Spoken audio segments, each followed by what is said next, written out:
So welcome everyone.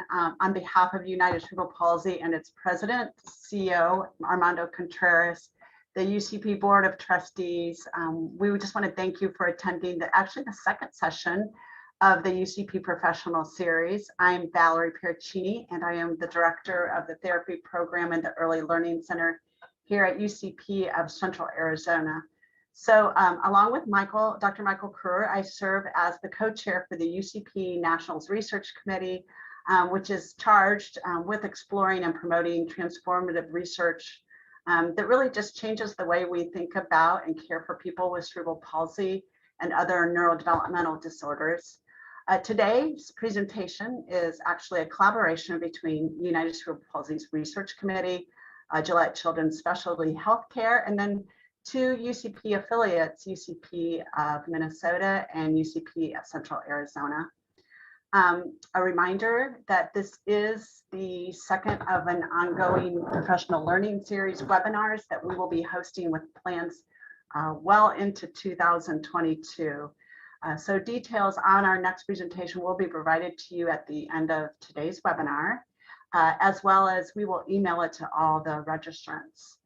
Today's speaker is Dr. Michael Kruer, who will be speaking on the evolving impact of genetic findings on the diagnosis and treatment of cerebral palsy. Michael Kruer is a pediatric movement disorders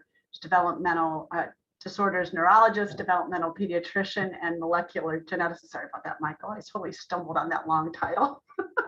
That's all right. You're good. There's no way to abbreviate that. He serves as an associate professor of child health, genetics, neurology, and cellular and molecular medicine at the University of Arizona College of Medicine here in Phoenix, which is where we're at. He also serves as the director of the Pediatric Movement Disorder Program at Phoenix Children's Hospital. Michael's lab is dedicated to understanding how genetic mutations lead to both common disorders such as cerebral palsy and also rare disorders as well too.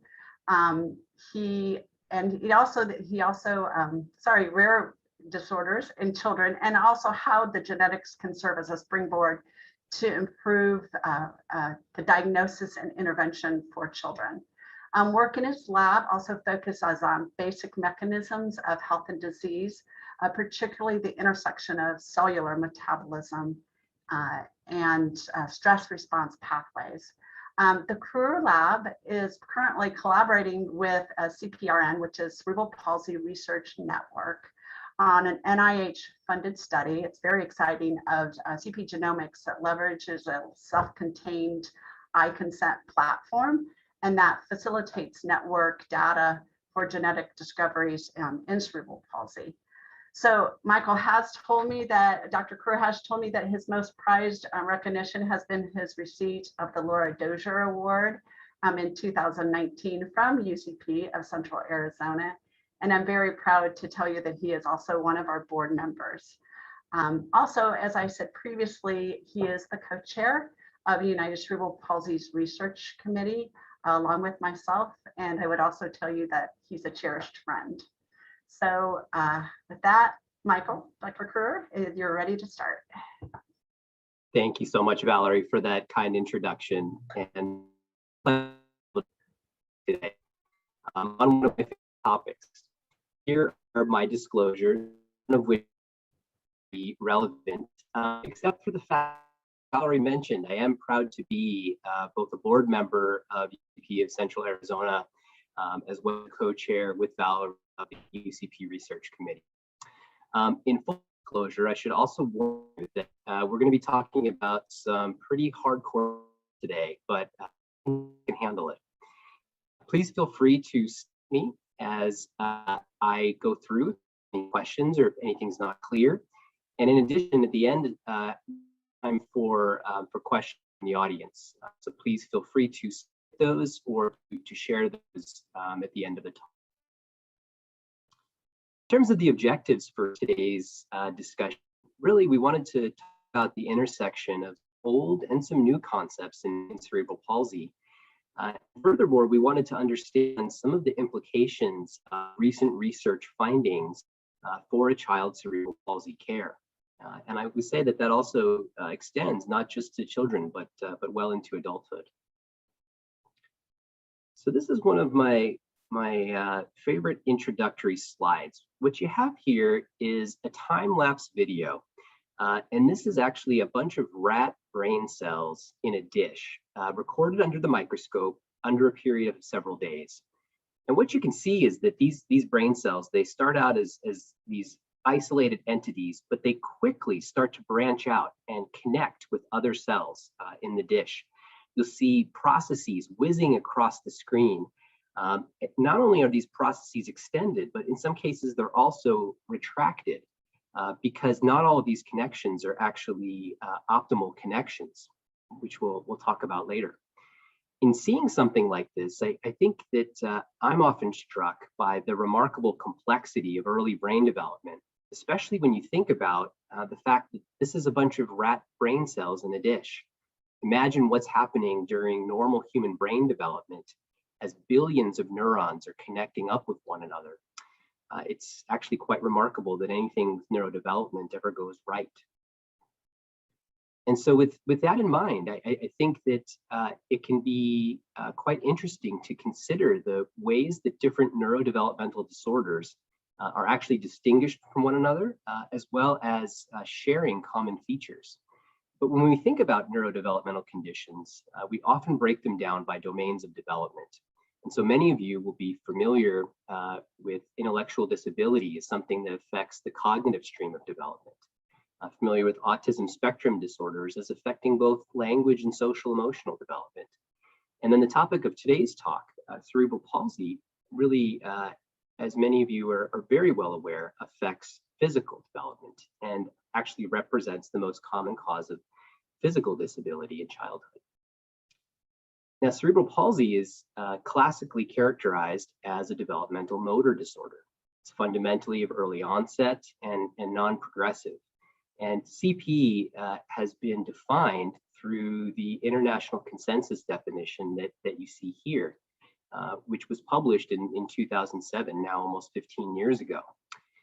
This consensus definition of cerebral palsy really has served as the backdrop for our current genetic studies. But our genetic findings have been beginning to beg new questions in terms of what represents cerebral palsy, particularly in terms of causality.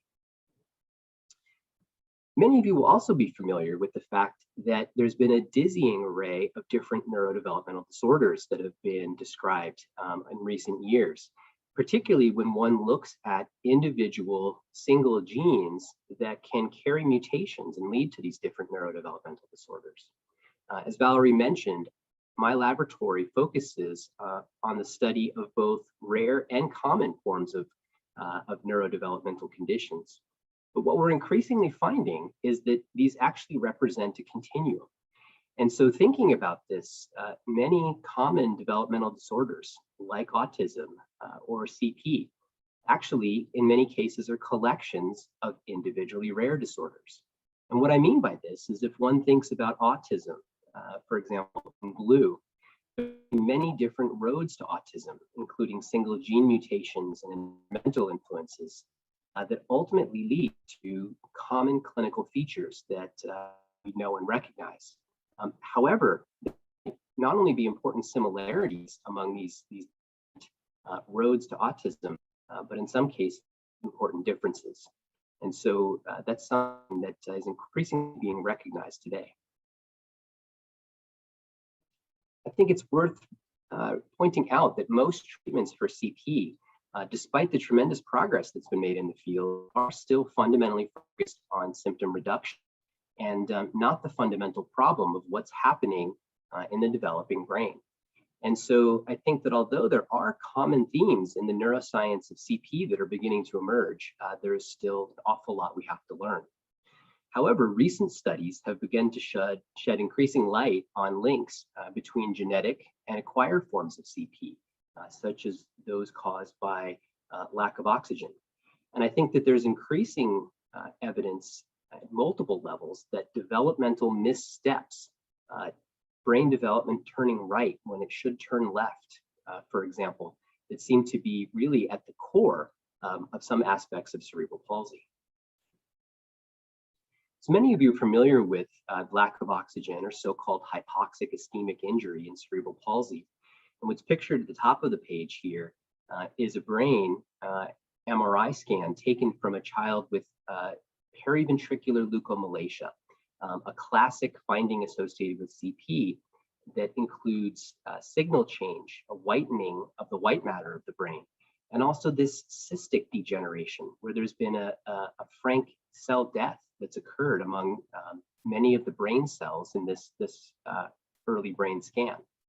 What's been quite interesting is that as opposed to this cell death that was once a very common feature of cerebral palsy, perhaps related to changes in neonatal and perinatal care, what seems to be more common is to see more of a widespread brain injury.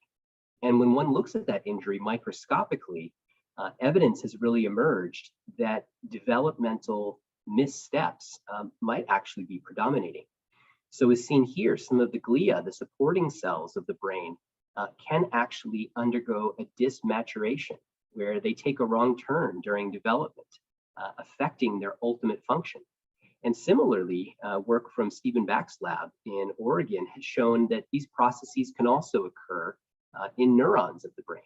So these are neurons that have been traced from fetal sheep, one, a control sheep that was healthy, and one, a sheep that was exposed to hypoxic ischemic injury. And what hopefully you can appreciate is that while the control neuron has this elaborate branching pattern, a full pattern of leaves on the tree, what you can see in the cell that was exposed to the lack of oxygen is not cell death, but rather a kind of stunted growth, a missed potential that characterizes these particular cells. And current concepts of CP really are starting to converge on this idea that some of these developmental missteps can ultimately be responsible for the way that the brain is put together in CP. For example, in this advanced MRI image, it's starting to look like in many cases, individuals with CP will have changes in the wiring of their brain and in the functional circuits of their brain, the way that different aspects of the electrical function of the brain is actually being conducted. And so this seems to be at the core of some of the symptoms, the motor symptoms of CP. Now, I mentioned that I'm going to be talking about genetics. So I know this is a diverse audience, and just to make sure we're all on the same page, I'm going to give you a crash course in genetics for those of you who might not be very familiar with this topic. So when talking about genetics, I often like to think about our genomes as a cookbook. And that cookbook contains all the instructions that serves as a blueprint for our bodies to grow, develop, and function. That cookbook, in turn, is written and encoded in a series of recipes or genes. And the average human genome is thought to have around 20,000 of these recipes. Now, each of those recipes or genes is written in a specific alphabet, a DNA code. And that DNA code, in turn, contains the instructions for the cells within our bodies to transcribe and ultimately translate that DNA instruction into a tiny machine, a protein. So you can think about this as a process wherein the cookbook contains the instructions to ultimately do a specific task in our bodies. Now, medical genetics comes into play when we start to think about mutations or misspellings in that genetic code. And this can take one of two main forms. The first is a so-called copy number variant. We're thinking back to that genomic cookbook. Entire pages can be duplicated or sometimes torn out of the cookbook. In other cases, there can be typos. And these typos can sometimes represent a single misspelling among 3 billion base pairs of DNA code. But sometimes that one typo is enough to fundamentally change the function of a particular protein. So going back to our chocolate cake example, there was a typo in your gene, your recipe for how to make a chocolate cake, and you thought you needed 4 eggs, but the recipe actually only called for 1, that could affect the way that your cake turns out. Similarly, typos in the genetic code can affect the way that our proteins function, and in turn, sometimes profoundly affect the functioning of all of our cells. And so when we're talking about genetic causes of cerebral palsy, I think it's important to make the distinction that changes in the genetic code can sometimes have relatively mild effects, tipping the scales just a little bit. Sometimes they can have profound effects. And I think that while much important previous work focused on genetic changes that might tip the scales just a little bit and perhaps predispose a child to a difficult delivery or a difficult start to life, many of the recent studies have actually focused on mutations in the DNA code of high effect size. These mutations are thought to be enough to actually, in and of themselves, tip the scales between health and disease or a disorder like cerebral palsy. And in many cases, recent studies have indicated that sometimes for individuals that have cerebral palsy, it's a single misspelling in a single gene out of the 20,000 in their genome that actually is enough to tip the scales into cerebral palsy without any further environmental insults being part of the equation. In other cases, evidence is starting to emerge that there are gene and environment interactions. And so almost undoubtedly, both nature and nurture will be part of this equation. So studies of genetic contributions to cerebral palsy have really advanced over the last decade or so. And I'm very proud to have been a part of this paper, which was published just last year in Nature Genetics, in which our group, working as part of an international collaboration, was actually able to provide firm statistical and functional evidence that mutations in key genes actually represent an important cause of cerebral palsy. And this had been hinted about and suggested for many years, but this paper really provided very strong evidence at multiple levels that this was in fact the case. Now, one of the questions that often comes up is, well, how much do genetic mutations contribute to CP? And I think that unfortunately, we're still searching for the answer to that question. One of the things we did find was that many of the mutations that were observed in the patients with CP that were part of these studies were spontaneous mutations. And this actually solved or helped us to understand an old paradox, which was this: how could CP be genetic if in fact most of the individuals with CP represented the only one in their family that had the condition? And it turns out that this is in part perhaps due to de novo mutations. Now, de novo mutations occur when a healthy father who has essentially normal genes marries a healthy mother who also has healthy genes, and they go on to have a child. But it turns out that just during the course of transmission from one generation to another, mutations or changes in the DNA code actually arise out of the blue, spontaneously. Many of those spontaneous changes in the DNA code might not have really much effect at all, yet others will be responsible for small differences from a parent to their children. If you've ever wondered where your child gets a particular quality from, it might not be you, but it might not be your spouse either. It might have come out of the blue. But in some cases, at least, it turns out that these de novo mutations or these de novo variants in the DNA code actually affect a critical piece of DNA and affect the instructions for a very particular protein that turns out to be instrumental for brain development. So while many things will go right with brain development for that individual with CP, some missteps can actually contribute to the physical disability that many individuals with CP experience. As we've done these studies over the last few years, we've had some surprises along the way. One of the things that I thought was most remarkable is that you can see here 2 independent MRI images, both read by expert neuroradiologists at excellent medical centers.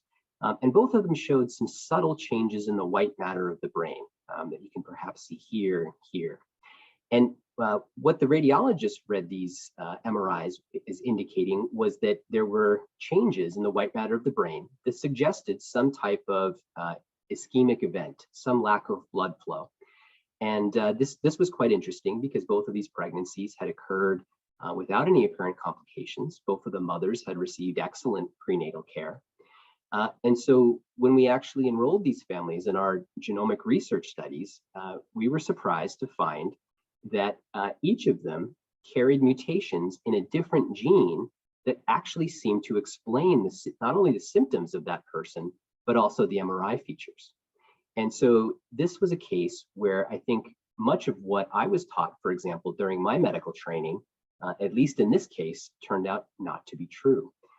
There was not, as best we can tell, a lack of oxygen that actually could be blamed for these MRI changes. But in fact, there were genetic mutations. Question that often came up in the early parts of the work was, well, do these individuals really have cerebral palsy? And I was fortunate enough to present at Johns Hopkins a few years ago. They have a wonderful annual conference where they discuss recent developments in developmental disabilities. And I was invited to speak about our work on the genetics of CP. So I gave my talk, and then after I got a great question from an audience member who said, you know, I have this scenario where I'm a pediatrician and I've been evaluating a child for autism. And after a series of visits with myself and my team, I brought the parents in and I was sharing our consensus that their child did in fact have autism. And as I was doing so, one of the parents was shaking her head.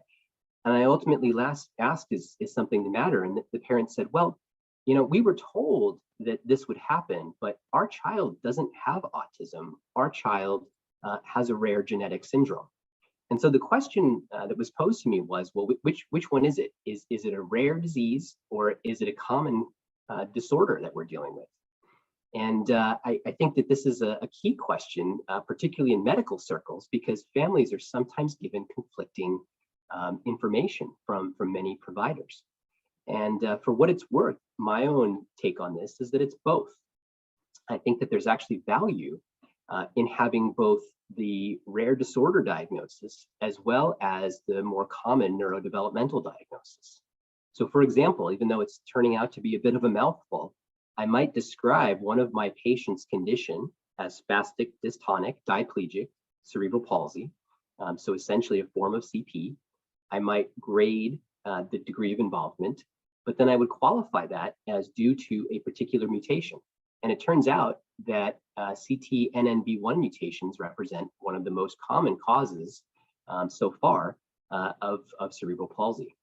And so I think that what we're starting to find, and this is being informed by discussions with advocacy groups and parents and members of the community, but that there might be value in both the syndromic or rare disorder diagnosis, as well as the developmental disorder diagnosis, and that families and individuals affected by these conditions might derive benefit from both communities. One of the things that the genetics also showed us was that there was actually quite a bit of overlap among the different neurodevelopmental conditions. So we've known for several years that individuals with CP oftentimes have learning problems with intellectual disability or global developmental delays detected in more than half of them. We find that epilepsy and recurrent seizures are very common in individuals that have cerebral palsy, occurring in perhaps 40+%. And interestingly, we find that there's a fair degree of overlap with cerebral palsy and autism spectrum disorder. And patients will have both CP and autism in somewhere around 6 to 8% of cases. What was quite interesting was that as we started to dig more into the genetics of cerebral palsy, perhaps not surprisingly in retrospect, we found that there was also a huge degree of genetic overlap. So among the so-called CP genes that we identified, we found that many of these same genes had also been implicated in intellectual disability, epilepsy, and autism. And we think that what's occurring here is potentially twofold. We think that in some cases, individuals will have complex conditions where their streams of development are affected across multiple domains. And so they'll have CP and ID and autism, for example. But in other cases, fascinatingly, we're finding evidence that sometimes mutations in the same gene, so misspellings in the exact same gene, can in some scenarios lead to cerebral palsy, and in other scenarios lead to epilepsy. And then yet in third scenarios, in some cases, lead to both. So I think that there's an awful lot that we still have to understand about the connection between these developmentally critical genes and normal brain development. Along the way, we found that there was evidence for many different forms of cerebral palsy genes. However, as we were doing these studies, we found that these genes were not just randomly distributed throughout the genome, but that there were actually certain crucial signaling hubs, certain crucial pathways that controlled early brain development that seemed to be very important for cerebral palsy. One of these affected the Rho GTPase pathways and actin development. It turns out that actin is a molecule that serves as a scaffold for brain neurite outgrowth, the connections, the tiny connections that brain cells will actually form. And so when we looked at induced neurons that we developed in the lab using technology that allowed us to grow brain cells, starting only with patient skin cells, what we found was that there were sometimes substantial differences in the early brain development of these cells, looking in individuals with genetic forms of CP compared to typically developing controls. What's more, as we started to look more into the nature of these genes that were being repeatedly implicated by our genetic studies, these were the genes that harbored mutations. We started to find that these mutations actually affected very early aspects of neuronal development. And so this is a movie taken from this paper in eLife. And what's been labeled are waves of actin, that molecule I was just mentioning to you. And what you can see is there's a single brain cell in the movie, but those waves of actin emanate from the center of the cell out to the periphery. Some of those waves just fizzle out, but some of those waves actually push the neurites, the branches of the tree, to continue to elongate. And so if you could imagine if this process was disrupted and some of the features that were driving the development and the propagation of these waves were disrupted very early in brain development, well, that could have substantial impacts on the ways that these neurons would actually grow, develop, and connect up, and can then have major implications for how that brain served to be connected up with areas that were crucial for movement. And so furthermore, over just the last year, we've identified a whole host of different genes that seem to lead to CP when they contain mutations. So in the last year or so, we've identified around a dozen different genes that if they pick up mutations, that can profoundly affect early neuronal development, and that can also lead to the signs and symptoms of cerebral palsy. What's more, we think that there are an awful lot of CP genes still remaining to be discovered.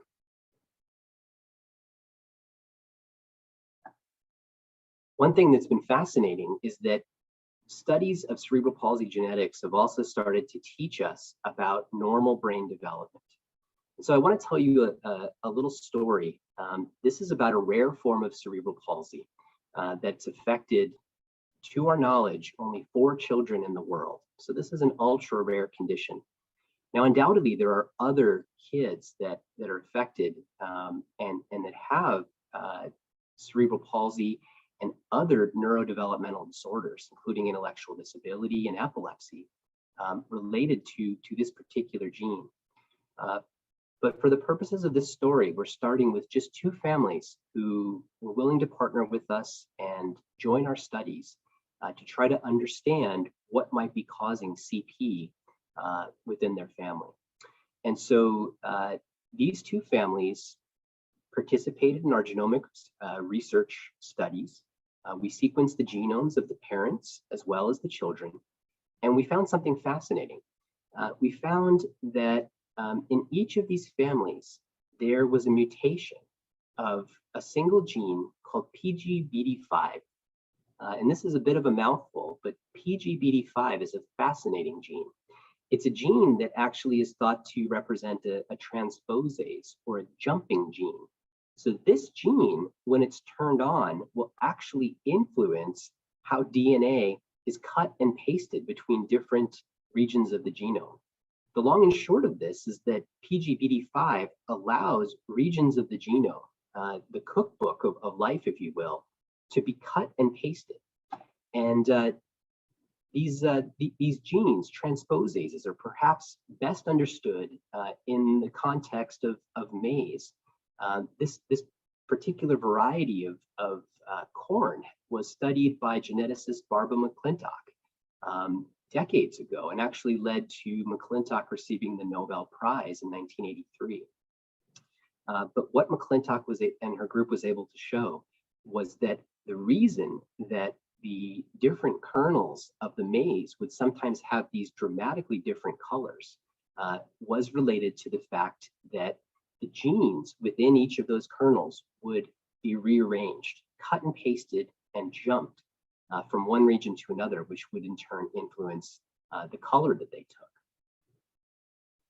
So this was thought to be just an evolutionary or biological curiosity for some time. But in collaborating with Alex Kensis's group at Sloan Memorial Kettering, Alex has actually been able to show that PGBD5 is a bona fide human transposase.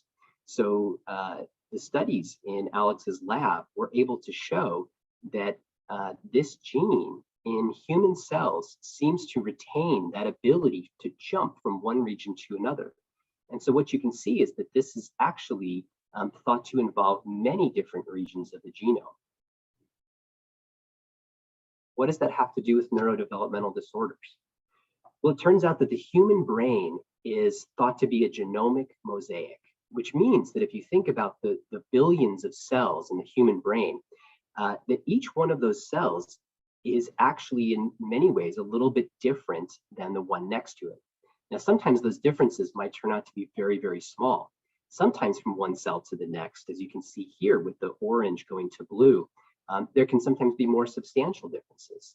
And although this is something we've been aware of for a number of years and have been very interested in its implications in disease, the reasons for this have not been very well understood and still are not well understood. The question that we faced when thinking about PGBD5 is, why would a gene that causes genes to be unstable and jump around actually be important for normal brain development? If you think back to the patients that we started with, all of the patients had completely disrupted PGBD5 function.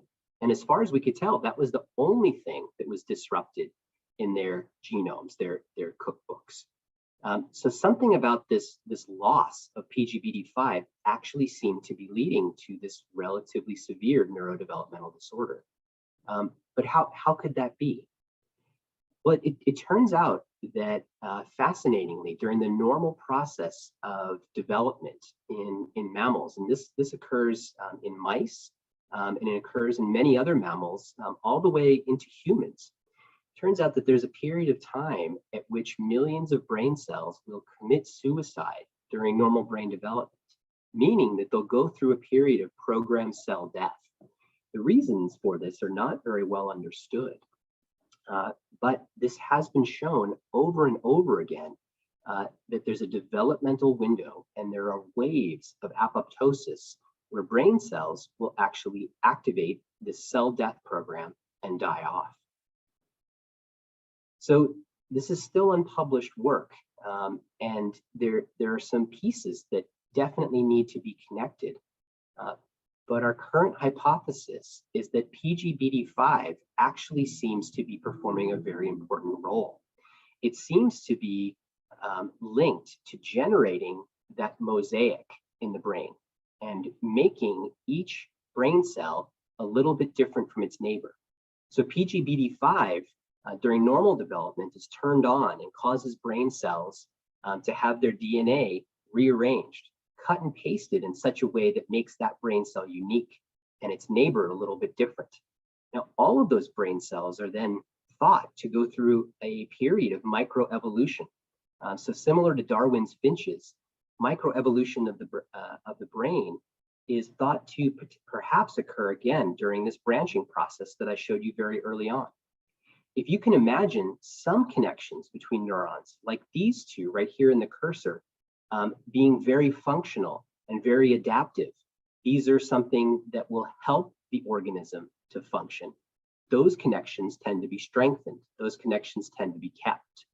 Other connections that are not so functional, sometimes those develop, and then as you just saw, sometimes those connections are pruned back. And in some cases, entire nerve cells, entire brain cells are thought to commit suicide and to withdraw from those functional circuits.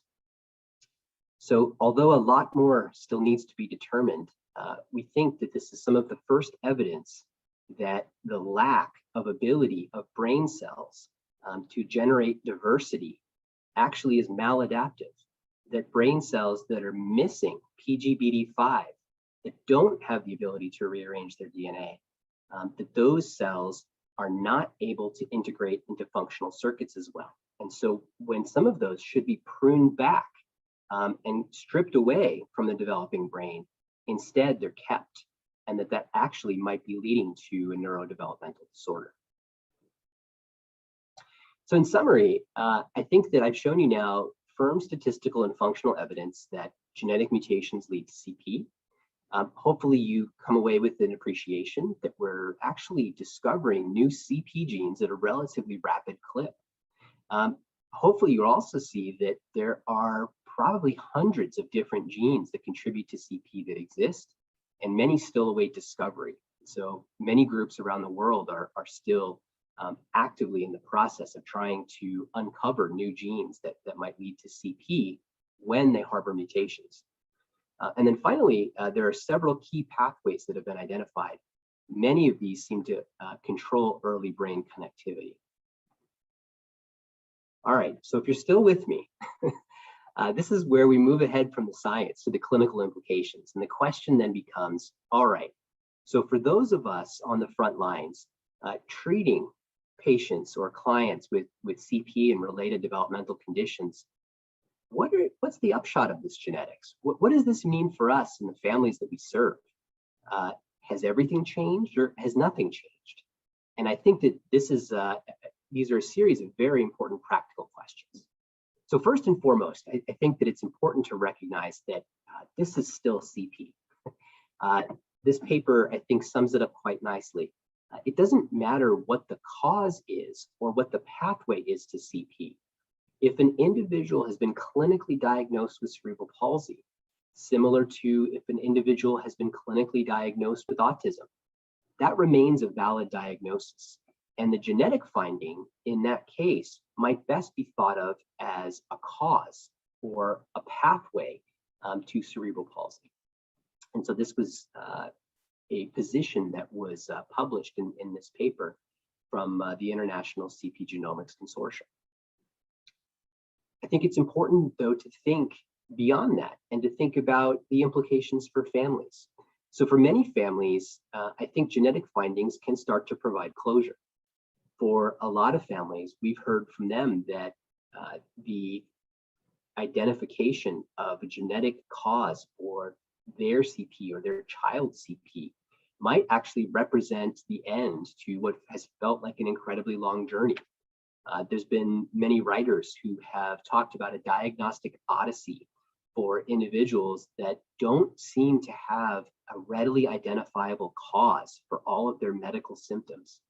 And for a lot of people, there can be closure that comes with knowing the why an individual might have their symptoms.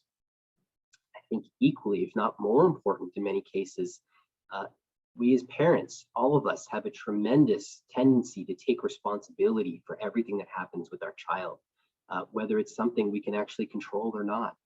And for a number of families that I've worked with, there's a tremendous sense of relief in getting an understanding of a genetic cause of CP, because in some cases that can mean the end of self-blame. I wish I didn't, or if only I could have. Many of the times, those perceived connections don't turn out to actually explain why that person might have CP. And then I think an additional aspect that's very important that I touched upon a little bit earlier was the sense of community. So there's a tremendous community that's built around the diagnosis of CP, as well as related conditions, including epilepsy, autism, and others.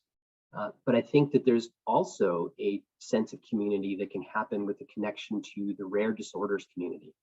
And so particularly for some of these allied conditions, some of these single gene or syndromic forms of neurodevelopmental disorders, there can be a lot of value in both a very specific syndromic connection, as well as a sense of community that comes with being connected to the broader CP community, for example.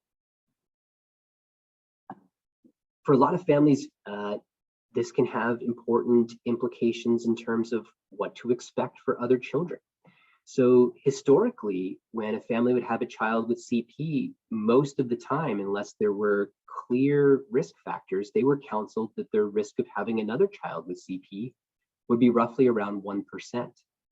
Well, knowledge of genetics and inheritance, how DNA is passed from one generation to another, can actually affect what we're starting to tell families, and it can help give them some sense of what to expect. In some cases, this can mean that for conditions that are carried on the X chromosome, the mother might be a carrier and have been completely unaware that she carried a non-working copy of an important gene. And yet the risk for each of her sons, her male offspring, of picking up that variant and actually having a condition like CP may be as high as 50%. So an understanding of the actual genetic cause of the neurodevelopmental disorder, of the CP, can be crucial in trying to understand how that actually might affect the risk of having another child with the exact same condition. One of my favorite questions, and one of the things that I think we need the most work on still, is the question of causality. So now you've heard a little bit about this classic argument of is it nurture or is it nature? Is it genes or environment that's responsible for CP? And the answer is yes. All of these things are important. And in individual cases, we're starting to be able to understand what might have caused an individual CP. But I think in many cases, it's becoming increasingly muddy. And the studies that we have so far, although they've really advanced our understanding, they just have not been designed yet to try to parse out what proportion of CP might actually be genetic, what proportion of CP might actually be because of prematurity, what proportion might be because of a lack of oxygen, et cetera. And so I would argue that more studies are sorely needed in order to better understand the causal pathways that actually will lead to a diagnosis of CP. From a diagnostic standpoint, the simple question of who should make the diagnosis of CP has recently been increasingly discussed. So the current practice parameter that we have to guide us in child neurology was actually reaffirmed in 2007. And that practice parameter suggests that primary care physicians should make the diagnosis of CP, and specialist referral is only necessary, quote, if questions remain. Now, I get the chance to work with a number of fantastic primary care pediatricians in particular. And although the diagnosis of CP hasn't changed really since 2007, I think all of the things that go along with that diagnosis, the questions of asking why and how that child may have come to a CP diagnosis, have become increasingly difficult. And so in talking with my colleagues, Many of them are becoming less and less comfortable with the complex genetic and other factors that go into trying to understand why an individual might have CP.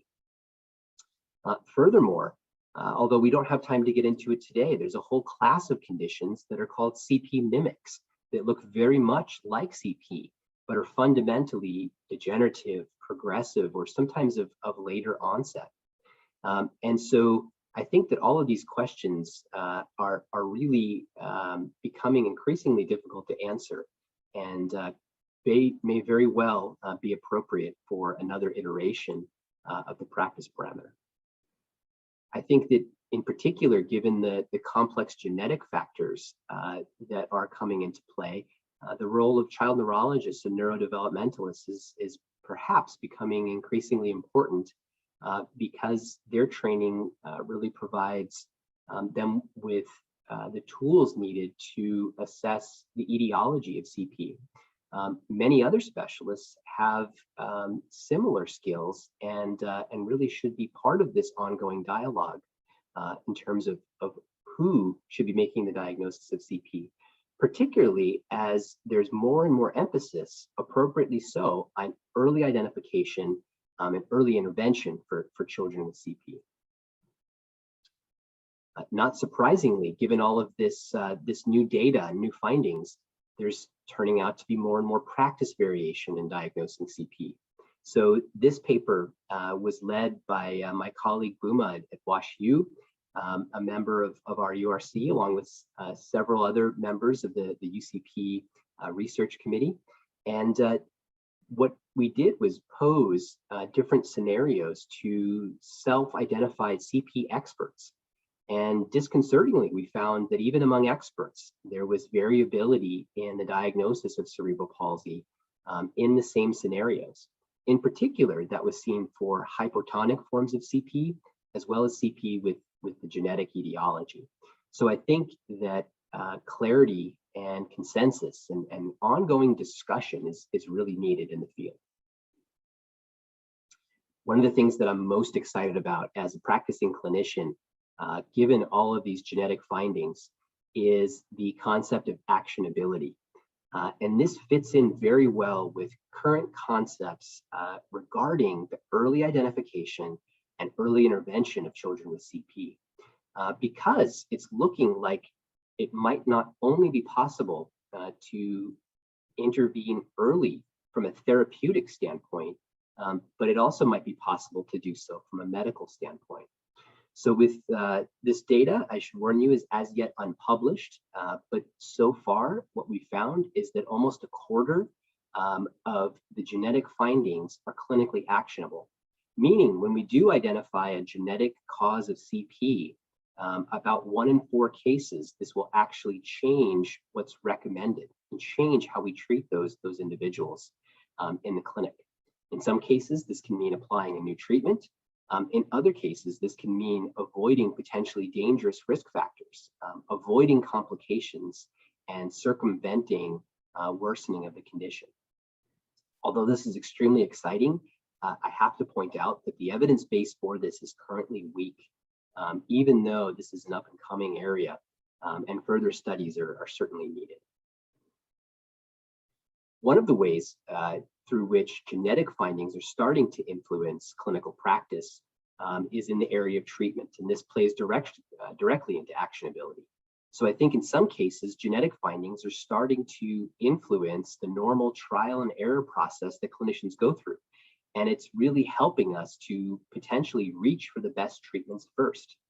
A case in point of this was from our colleague Darcy Failings and her team in Toronto, where they identified a mutation in a single gene that seemed to lead to a dystonic form of cerebral palsy.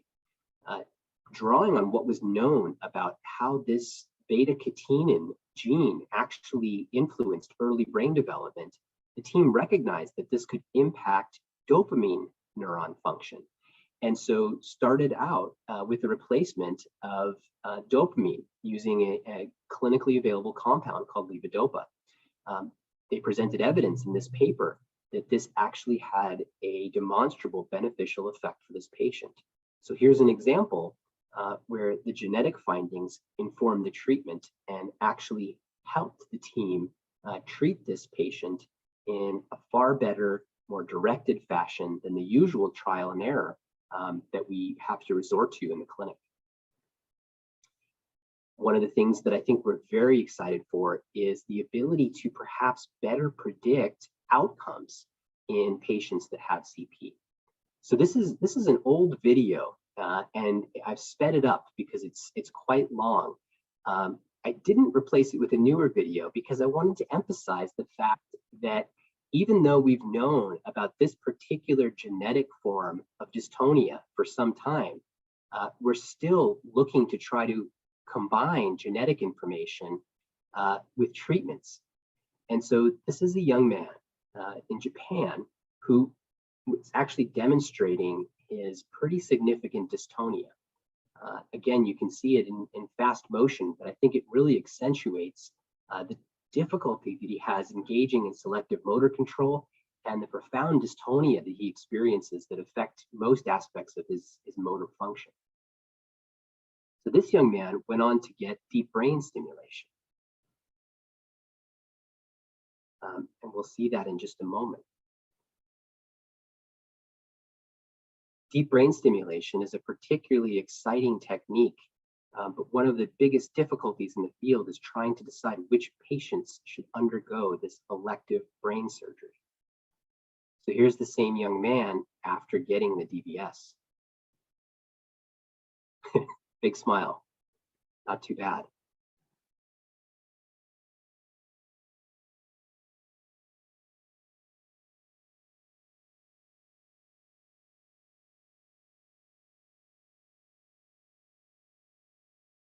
So my video is not cooperating very well right now, but hopefully you at least got a little bit of a flavor of the profound benefit that some patients that undergo deep brain stimulation surgery can actually derive from this procedure. What's so difficult, though, is that although this is what we hope for every single patient, many patients are not quite so fortunate. And so although fantastic responses like this are peppered throughout the literature, trying to predict how an individual patient is going to respond is very difficult, and particularly important, especially in children. And so what we're starting to do in the field through efforts like the PDDBS Consortium is to combine genomic data and what that can tell us with DBS outcomes so that we can better predict ahead of time which patients are the best candidates for this surgery based on their genetics. I think another exciting avenue is the possibility of completely new treatment options for CP. In some cases, this might involve drug development from the early stages. But I think what's also very exciting is the possibility of off-label treatment or repurposing of medications. And this is a fascinating story that was published in 2019 in regard to a particular family that had a mutation in a gene called ADCY5 that led to a dyskinetic form of CP. What the authors found was that this particular mutation affected the basal ganglia of the brain in such a way that it made it relatively insensitive to a common second messenger called cyclic AMP. As it turns out, something very common that all of us are familiar with, like caffeine, actually has a significant impact on cyclic AMP. And so what they found was that for this particular family, they were able to treat him with double espressos, him and another member of his family, in order to directly combat the dyskinesias they experienced. So this was picked up by news outlets and maybe sensationalized a little bit, but I think it's very exciting to think about the possibility of repurposing something like caffeine, something that we know can help with apnea in our preterms, something that all of us are taking to some extent, most days.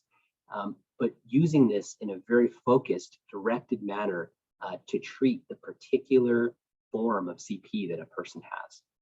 So obviously, espressos are not going to be able to treat every form of CP, but I think that this is an exciting new avenue that we're of course, looking forward to exploring for our patients.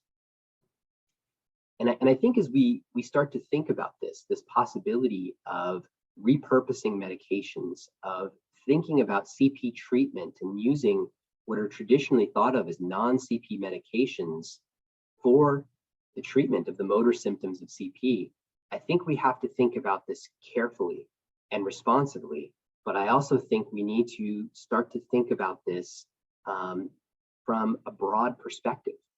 And one area that's particularly exciting for me to look into the future a little bit about is the possibility of doing what are called N-of-1 trials. So N-of-1 trials represent a fantastic or very fascinating interface between clinical medicine and research. N-of-1 trials can be incorporated for individual patients. And many of you who might work in a rehab context will be familiar with N-of-1 trials. N-of-1 trials, though, are more than just case reports. They're more than just throwing something at a particular patient. They require quite a bit of effort in order to be able to design and implement them appropriately. But N-of-1 trials, which by their very nature often involve a baseline data collection, a treatment period, followed by a washout, followed by a re-exposure and another washout. These trials, if they're done correctly, they can actually provide level 1 evidence in support or refuting the potential of a particular intervention.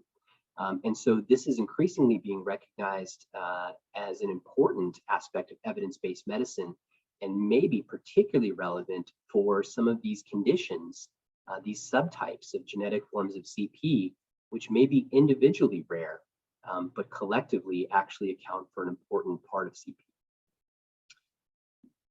So I'd like to close by telling you just a little bit about our current studies, which Valerie had briefly mentioned in the beginning. Our current studies are performed in collaboration with the Cerebral Palsy Research Network, a nationwide collaborative of CP centers. And really, the studies leverage the power of genomics with the importance of collecting detailed clinical information. These two things really represent two sides of the same coin. And the genetics, without the corresponding clinical information, really don't carry very much value. Similarly, as clinicians, many of us are familiar with the fact that we can hit walls just trying to recognize characteristics in our patients. And genomics might give us another lens at which to peer into their condition. So the study that we're working on is a study by invitation. You can see the participating centers currently here. And what we're doing is we're enrolling families. So this is the largest family-based CP study that I'm familiar with. Our target is 500 parent-child trios, mom, dad, and the individual with CP. And the work is analyzing their genomes and discovering genetic mutations that lead to their CP. We're thinking that this will allow us to really develop a roadmap of genetic forms of CP, discovering new genes that lead to the condition, but also defining many of the more common genetic contributions to cerebral palsy. So this is being done through an electronic consenting app, which means that families are referred to the study. They're invited, sometimes through mailing, sometimes through flyers, sometimes through posters in their clinic waiting rooms. But ultimately, whether they use a handout or scan a link or click on a link within an email that they received, they'll be redirected to this electronic I-consent. This is a secured, self-contained electronic consenting app where they'll go through an explanation of the study. This is kind of a bullet point Cliff Notes version, but also includes lengthy explanations for those who have more questions. But after learning about the study, participants can then sign up in a secure fashion. And after mother, father, and child all sign up for the study, our research team will then send saliva collection kits, spit kits to the house, which actually serve as a painless source of DNA collection. So enrollment is actually proceeding at a very nice pace. And we're very excited about what we're going to learn from this next iteration of CP genomics. So with that, I'll close and just say that this is a Monte Carlo simulation. This is an anticipation of the number of de novo, the number of genes that are expected to contribute to CP through what's called a de novo or spontaneous mechanism. So we think there's roughly about 100, and we think that this may even be an underestimate. But just to give you a sense, we are here. So in the grand scheme of things, when it comes to CP genomics, we think we're at the tip of the iceberg, and there's an awful lot more that we still need to learn. Nevertheless, we're very excited by what we've learned already and about the opportunities to translate this into clinical care. So congratulations, you all made it. In terms of take homes, I just wanted to reiterate, we really do think that genomics allow us a new lens, a new window into CP neurobiology.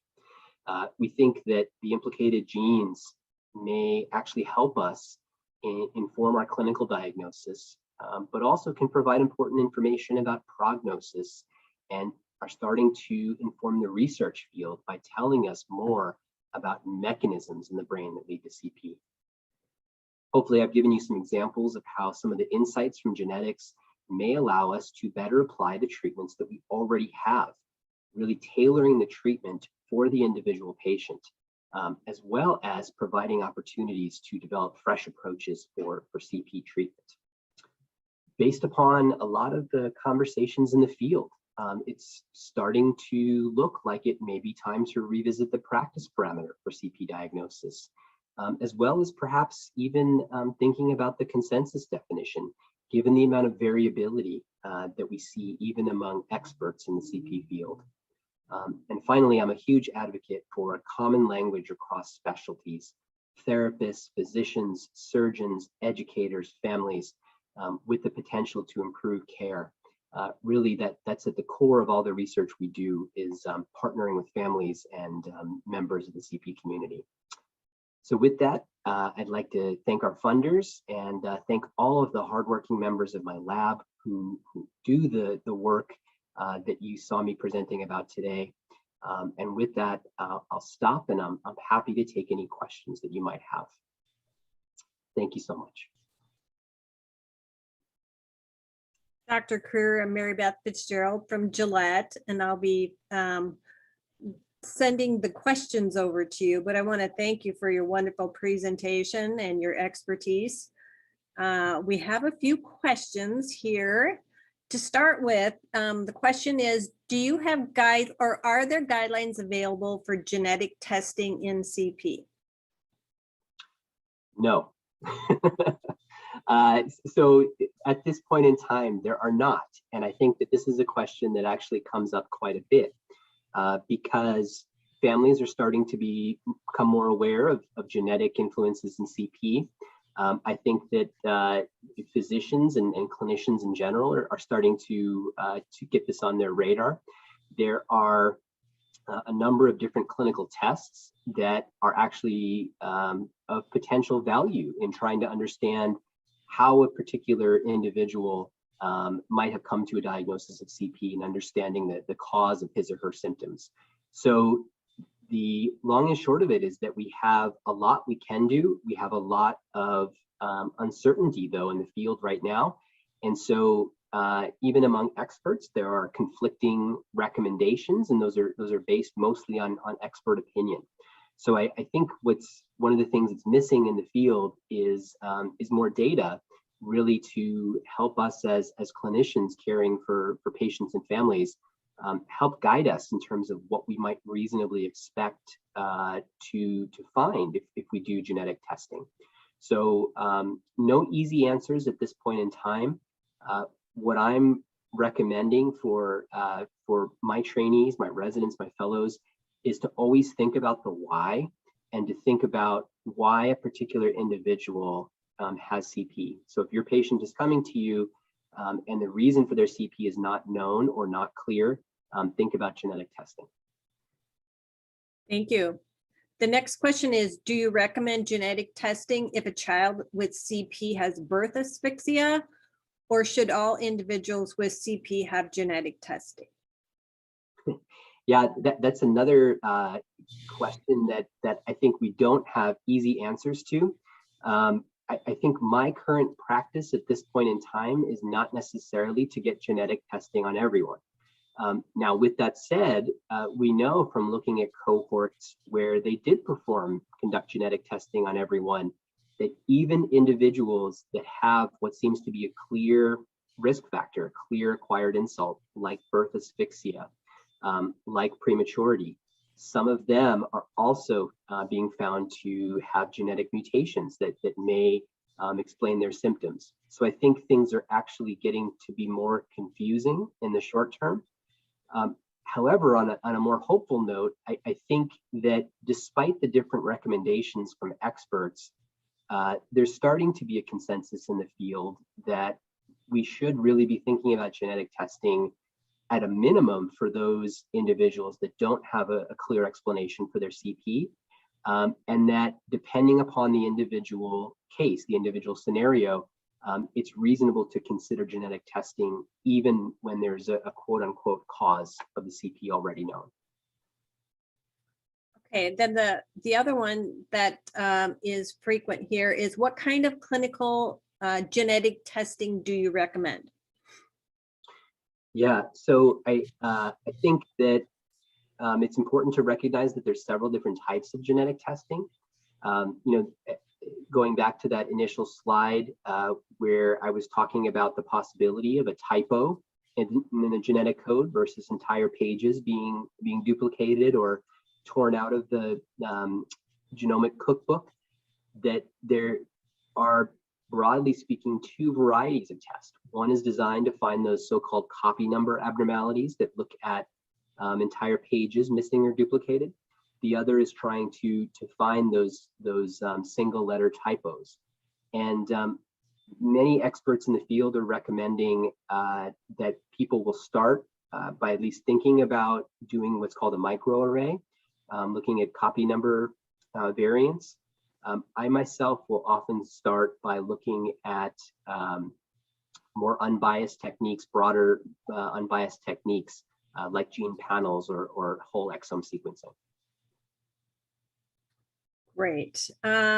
So the next question is, do you accept referrals from neurologists from other parts of the country that treat CP clients who might be candidates for your study?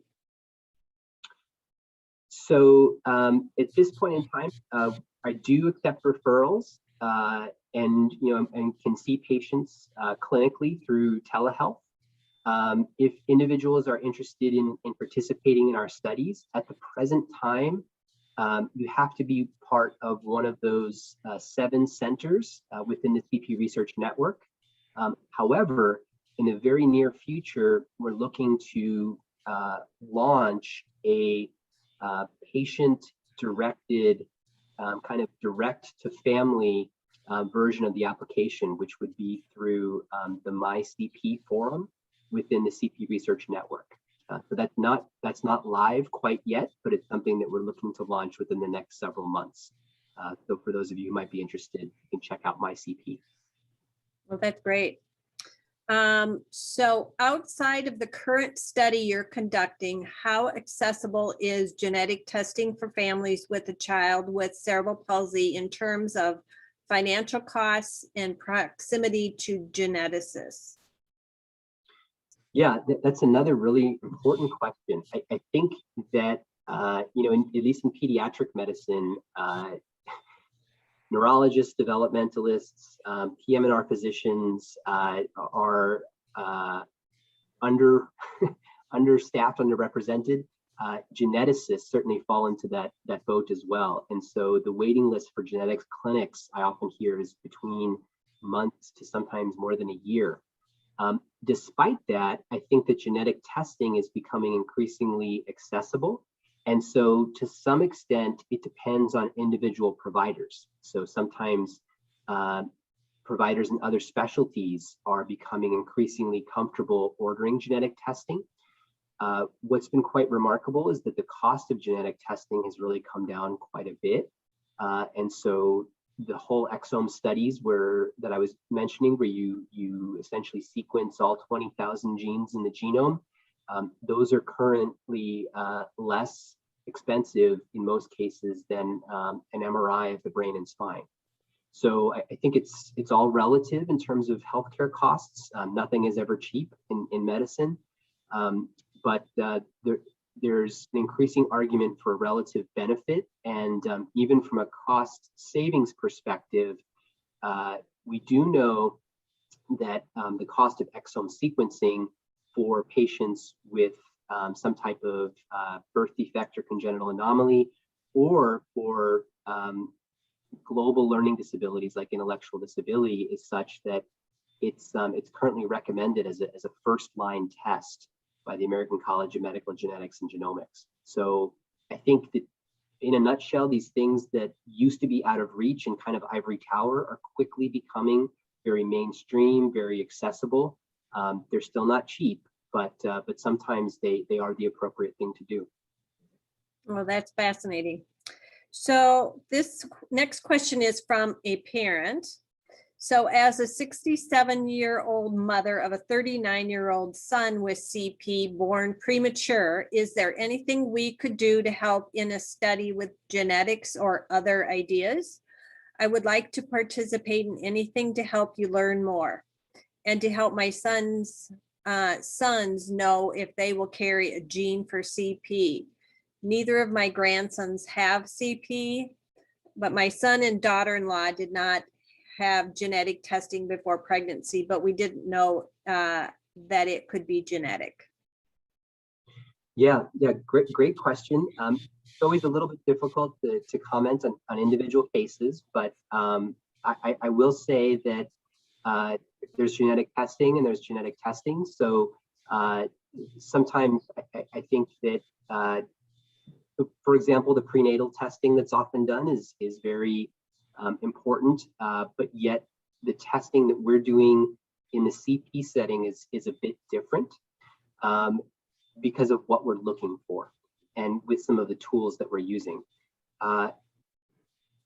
Broadly speaking, I think, yes, we're interested in understanding the big picture. So for our current studies, we're enrolling people that have CP without a clear cause.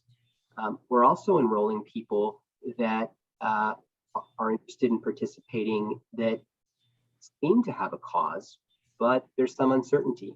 And what we're finding is that in some cases, we're identifying surprises. I think that was one of the terms I used earlier in the talk. So in general, thank you so much for your interest. I think it's really this type of support from the CP community that's been just so instrumental in allowing us to move this work forward. And I think we have an awful lot to learn still, so stay tuned. Okay, it looks like this is our last question, and it is genetic testing covered by insurance at any age for someone with CP? So in the US healthcare system, that's a tough one. It depends a little bit on insurance, and I'll just let that lie. But I do think that there's not an age cutoff. So for our research studies, adults are welcome to participate. For clinical care, I think it can sometimes still be valuable to have genetic testing as an adult with CP. Because of the way that the genetics works, it's often very helpful to have DNA samples from the parents as well as the individual with CP, so that you can ask the question at a genetic level, what's different about the genetic code of the person with CP? And so, using that approach, getting samples from both parents and the child can still be helpful. There is one more question, Dr. Kruer. Are you foreseeing an increase in federal research dollars to support your efforts? I sure hope so. I think that we have, in the whole CP field, there's a demonstrated need for additional research. And I think that it's actually a very exciting time for CP research. Hopefully you'll see that throughout the course of these talks through UCP. But things are starting to change. Things are starting to coalesce, and observations and discoveries are being made even across fields. So I think that we are going to be seeing hopefully increases in CP research. But I think it will take some advocating from the community as a whole, that includes both individuals with CP and their families, as well as researchers and clinicians. Thank you, Dr. Kruer, for taking our questions and for your extremely informative presentation. To our audience, just a reminder that you'll be receiving a follow-up email that will include a survey about today's presentation, a link to a recording of today's presentation, and information about our upcoming presentations. The next presentation is December 6th with Dr. Angela Sinner. Her presentation is titled Cerebral Palsy, Early Evaluation and Intervention. Then on February 24th, Dr. Darcy Failings will present Translational Neuroscience Networks. Individuals eligible for CME will receive a separate email with their certificate. And we appreciate and look forward to any additional comments or feedbacks. Please email Valerie and/or Tara. For those that are, it's too hard to jot down or copy right now, you can also reach out to James Garcia, whose information is listed in the Eventbrite registration emails that you received. Thank you again for joining us, and thanks to everyone who put this together. We'll see you next time. Thanks so much, Mary Beth. Thanks, everyone.